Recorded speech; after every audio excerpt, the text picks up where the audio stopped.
Hello, my dear students. How are you all? I hope you are all fit and fine at home. I am Karan Bhatt.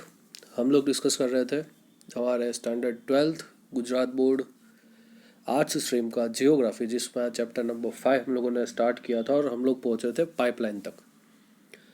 Chapter 5 का नाम है modes of transportation, in which we have discuss about various modes of transportation like roadways, railways, airways, seaways, or you can say waterways, and now we are going to discuss about the pipeline. तो guys, pipeline क्यों use होती है? दो मुख्य कारण। जब transport कोई liquid का या तो गैसियस मैटर का करना हो, जब आपको पानी, पेट्रोल, डीजल, इन सब चीज़ों का अगर ट्रांसपोर्ट करना हो तो ऐसे में पाइपलाइन सबसे कन्वीनियंट रूट रहेगा। गैसियस मैटर यानी कोई नेचुरल गैस है, कोई लिक्विड गैस है, उसको अगर आपको एक जगह से दूसरी जगह ट्रांसफ़र करना है तो pipeline is the best way. Pipelines are used for transporting petroleum and its product and also natural gas over long distance, जिसकी अभी हम लोगों ने बात की।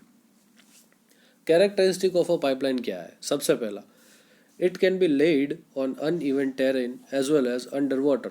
मतलब कि वो पानी के अंदर भी बिछाई जा सकती है पाइपलाइन, और अनइवन टेरेन मतलब कि ऐसा प्रदेश जहाँ पे ज़मीन जो है, जो भूभाग जो उसका है, वो एकदम समतल नहीं है, मतलब स्ट्रेट नहीं है, प्लेन जैसा नहीं है, मैदानी प्रदेश नहीं है। ऐसे में आप पाइपलाइन भी ऐसे में भी आप पाइपलाइन डाल के जो भी प्रोडक्ट है वो वहाँ तक पहुँचा सकते हो। Its operation and maintenance are very less, क्योंकि वन टाइम मेंटेनेंस होता है। एक बार ज़मीन खोदी, पाइपलाइन डाली, तो फिर वो सालों साल चलती रहेगी, ठीक है। हाँ, एक आध दो बार ग्लिचेस आ जाते हैं तो वो भी माइनर ग्लिचेस होते हैं, 5-6 साल में एक बार होता है, तो उसका जो मेंटेनेंस है वो बहुत वेरी लेस है। हाँ, ईयरली मेंटेनेंस नहीं मांगते वो लोग, ठीक है। तो ये एक उसका बेस्ट एडवांटेज है। It is the best system as far as energy efficiency and environment protection are concerned.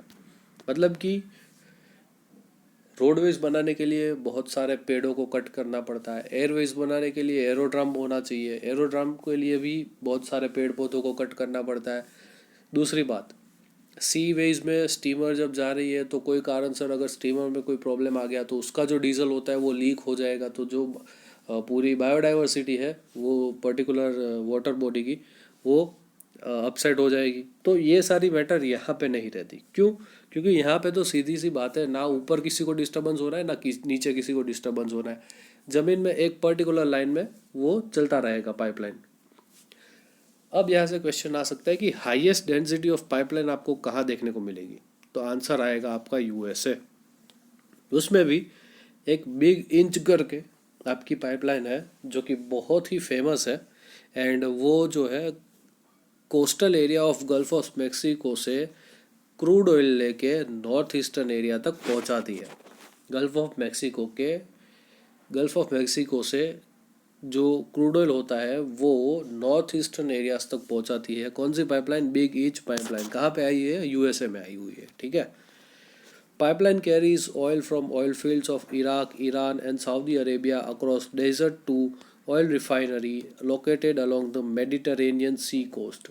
मतलब कि डेजर्ट एरियाज जो है इराक, ईरान, सऊदी अरेबिया के, वहाँ से लेके मेडिटरेनियन यानी कि भूमध्य सागर तक, जो कि यूरोप और एशिया और अफ्रीका तीनों से कनेक्टेड है, उसको वहाँ तक जो है पाइपलाइन से क्रूड ऑयल सप्लाई होता है। The main one is tap line, ठीक है। ये मिडल ईस्ट वाली है। टैप लाइन जो है ये ईरान इराक वाली जो अभी हम लोगों ने बात की वो है ये टैप लाइन, और उसका डायामीटर है 750 mm। मतलब कि उसकी जो ये जो गोल वाली पूरी शेप होगा वो 755 मीटर का डायामीटर है उसका। दूसरा, उसकी लेंथ कितनी है? 1600 किलोमीटर की लेंथ है, ठीक है।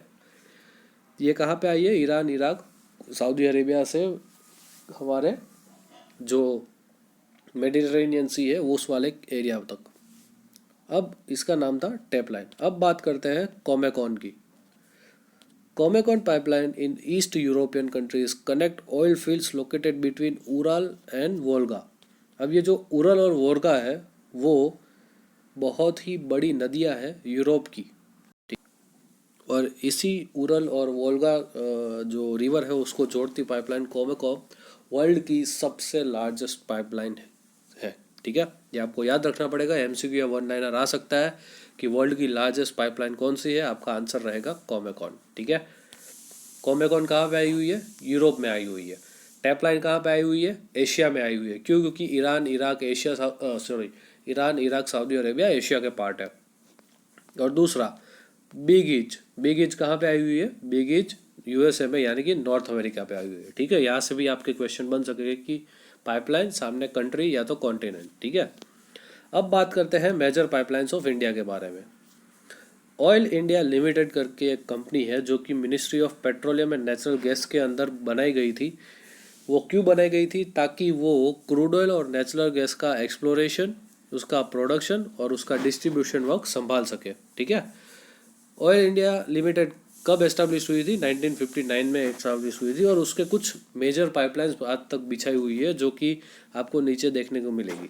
ठीक है, सबसे पहली construction of Asia's first pipeline with the length of 117 kilometre began इन 1962 में एशिया की सबसे पहली पाइपलाइन अगर बनाई गई तो वो इंडिया में बनाई गई थी। 117 किलोमीटर लंबी पाइपलाइन थी और वो कनेक्ट करती थी आसाम के नाहरकोटिया ऑयल फील्ड को, जो बिहार के बरौनी ऑयल रिफाइनरी तक जाता था। ठीक है, Naharkatiya oil field in Assam to Noonmati refinery and further extend to Barauni oil refinery in Bihar. ठीक है, तो ये कुछ एरियाज है जिसको ये हमारी फर्स्ट एशिया की सबसे पहली पाइपलाइन जो थी वो कनेक्ट करती थी। उसके बाद आता है pipelines have been laid from Barauni in Bihar से लेके Kanpur and Haldia port in the bay of Bengal. ठीक है, मतलब बरौनी तक ये वाली पाइपलाइन आ गई। समझ लो कि आसाम वगैरह से ये बरौनी तक, ये समझ लो कि ये गोल जो मैंने बनाया हुआ है सर्कल वो बरौनी है। अब वहाँ से लेके कानपुर और हल्दिया, कानपुर आया हुआ है हमारे यूपी में, या समझ लो कि ये कानपुर है, और हल्दिया आया हुआ है बे ऑफ बंगाल यानी कि हमारे वेस्ट बंगाल में। तो समझ लो कि ये कुछ ऐसी पाइपलाइन, एक ये वाली पाइपलाइन थी, एक ये। अब गुजरात, यहाँ पे हमारा गुजरात आया हुआ है, यहाँ से एक पाइपलाइन, जो अगर बात करें गुजरात की पाइपलाइंस के बारे में, सबसे पहले इंटरनल पाइपलाइंस कौन सी है उसके बारे में भी डिस्कस कर लेते हैं कि गुजरात में Ankleshwar to Koyali, Kalol to Sabarmati, Navagam to Koyali, Bombay high to Koyali, Khambhat to Dhuvaran, Ankleshwar to Utran और Ankleshwar to Vadodara and Koyali up to Ahmedabad, मतलब अंकलेश्वर से अहमदाबाद तक। इतनी सारी पाइपलाइंस इवन हमारे अकेले गुजरात में ही है। ठीक है, और ये सारी पाइपलाइन कौन मेंटेन करता है, ऑयल इंडिया लिमिटेड। ठीक है, उसके बाद 1256 किलोमीटर लंबी एक पाइपलाइन जो कि हमारे Salaya port Gujarat gulf of Kutch से मथुरा को कनेक्ट करती है। हमारे सलाया जो कि गल्फ ऑफ कच्छ है, गल्फ के पास आया हुआ एक पोर्ट है, वो सलाया बंदर, उसको कनेक्ट करती है मथुरा से। ठीक है, तो आप समझ सकते हो कि कितना बड़ी पाइपलाइन होगी, 1256 किलोमीटर की। इंडिया हमारे नीचे से ही, वो ज़मीन के नीचे से वो जा रही है। ठीक है, दूसरा यही पाइपलाइन का एक्सटेंशन मथुरा वाली दिल्ली, अंबाला और जलंधर, यानी कि दिल्ली, मतलब समझ लो कि ये गुजरात से ये मथुरा गई होगी, यहाँ से एक पट्टा दिल्ली और उसके ऊपर पंजाब तक जा रहा होगा। ठीक है, तो ये पूरी ऐसी कुछ पाइपलाइन बिछाई गई है जो कि 1256 किलोमीटर की लंबी है। ठीक है, तो गाइस पाइपलाइन के लिए हमारे सिलेबस में बस इतना ही था। आई होप आप लोगों को बहुत समझ में आया होगा और आप लोग अपने हिसाब से नोट्स भी बना रहे होंगे। ठीक है, पाइपलाइन हम लोगों ने डिस्कस किया और वो क्यों यूज़ होता है, क्योंकि लिक्विड और गैसियस मैटर को ट्रांसपोर्ट करने के लिए उसकी कुछ कैरेक्टरिस्टिक देखी। मेजर पाइपलाइंस ऑफ वर्ल्ड देखे हम लोगों ने, ये जो आपका फर्स्ट पैराग्राफ है वो मेजर पाइपलाइंस ऑफ वर्ल्ड है, और उसके सेपरेटली हमारा इंडिया का अगर बात करें तो वो सेपरेटली दिया हुआ है। यहाँ पे आपकी 4 पाइपलाइंस के बारे में डिस्कशन किया है वेरी ब्रीफ में। ठीक है, आई होप आप लोगों को अच्छा लगा होगा, और अगर आपको समझ आया हो, अच्छा लगा हो, तो एक बार लाइक कर दीजिएगा, शेयर और सब्सक्राइब जरूर कीजिएगा। ठीक है, मिलते हैं अगले सेशन में एक नए टॉपिक के साथ, और तब तक के लिए जय हिंद।